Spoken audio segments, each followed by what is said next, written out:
Здравствуйте, в эфире новости спорта, в студии Власий Сергеев.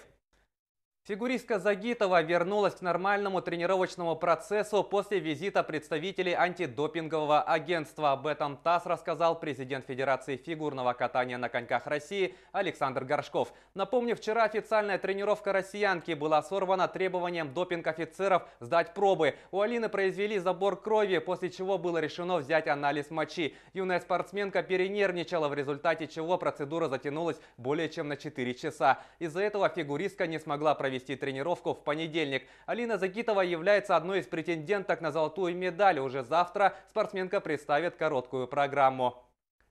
Сейчас Алина восстановилась. Сегодня она выйдет на тренировку. Все в порядке. Спортсмены должны и готовы сдавать допинг-тесты. Но, конечно, хотелось бы, чтобы такие процедуры не сказывались на соревновательном и тренировочном процессе на Олимпиаде, сказал Горшков. Александр Овечкин в 10-й раз забросил 35 шайб за сезон. Об этом сообщает портал sportbox.ru. В матче регулярного чемпионата Национальной хоккейной лиги Вашингтон в гостях со счетом 3-2 держал победу над Баффало. В составе победителей одно из взятий ворот свой актив записал российский хоккеист. Благодаря этому результативному действию Овечкин стал 12-м игроком за всю историю НХЛ, кому удавалось забросить 35 шайб в 10 сезонах. 32-летний россиянин продолжает возглавлять снайперскую гонку лиги. В текущем сезоне на его счету 66 очков в 59 играх. Напомню, недели ранее Александр Овечкин отметился другим достижением. В матче против Миннесоты нападающий забил одну шайбу и отдал 3 голевые передачи, тем самым набрав 1100 очко в матчах регулярных чемпионатов. В Мирнинском районе есть свои звезды хоккея. У них нет дорогостоящих контрактов и всемирной известности, но их энтузиазму и преданности своему делу позавидовал бы любой представитель НХЛ. Тему продолжат наши коллеги. Мы просто любители. Сегодня скромно говорят о себе игроки взрослой айхальской хоккейной команды. Однако сборная комбината – участники разных состязаний. Награды, опыт, сыгранный коллектив. Для кого-то это просто хобби, для других – дело жизни. Все мужики взрослые приходят после работы. Это как хобби, времяпровождение свободное. Время на любимое занятие находят всегда. 2 раза в неделю самые спортивные работники комбината собираются на ледовом поле. Свободное от работы время проводят с пользой и азартом. Попасть в команду просто, ограничений нет. Главное условие – желание играть. Все работники айхальского ГОКа, экскаваторщики, водители, есть проходчики с подземного рудника. Вот. То есть такой очень состав насыщенный. Все после работы приходят и в выходные. В основном, конечно, для своего здоровья. Тренируются хоккеисты на местном ледовом корте. В Айхале его построили 15 лет назад. Тогда же в поселке, собственно, и образовалась своя хоккейная сборная. Ежегодно состав команды обновляется. Сегодня айхальская хоккейная команда – это 17 человек, 15 игроков и 2 вратаря. Хоккеисты экипированы специальной формой. Хоккейная команда поселка Айхал, у нее очень добрые, старые традиции. Вот. И нам надо совсем немножко времени, чтобы вернуть былую славу айхальского хоккея. И это будет. Сегодня в составе команды играют и ветераны хоккея. Еще в 70-х они мальчишками в мороз и непогоду катались на открытом корте в Нижнем поселке. 2016 год. Сборная айхальского комбината – победитель ветеранского турнира в городе Удачном. За кубок боролись 3 команды. В финальной игре Айхал встретился с командой Удачнинского комбината. Играли шайба в шайбу. Со счетом 5-6 айхальцы одержали победу, и впервые кубок ветеранского турнира уехал в северный поселок. Сейчас все как один настроены на то, чтобы подготовиться к следующим матчам и достойно выступить. Оксана Мезенцева, Нария Сивцева, Сергей Маркин, телеканал «Алмазный край».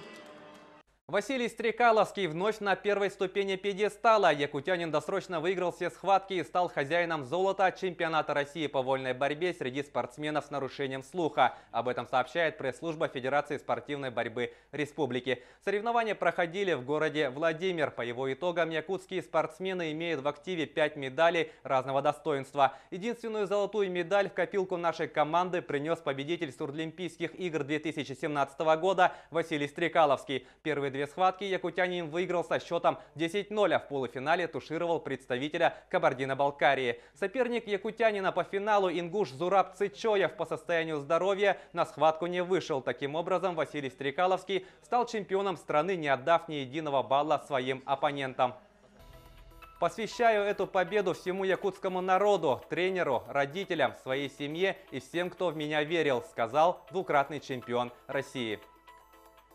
Борцовские навыки стали залогом успеха и для другого якутского спортсмена. Боец смешанных единоборств Борис Федоров одержал победу на международном турнире The King Fighting, сообщает ЕСИА. Соревнование проходило в китайском городе Тэнгчонг. Якутянин в рамках главного файт-карда встретился с местным бойцом Яо Хангангом. Федоров с первых минут завладел преимуществом, активно работал в партере и во втором раунде одержал победу техническим нокаутом. Отмечу, что ранее якутян уже побеждал Ханганга. Таким образом, опытный боец из Китая потерпел 2 поражения в своей карьере из 7 от Бориса Федорова.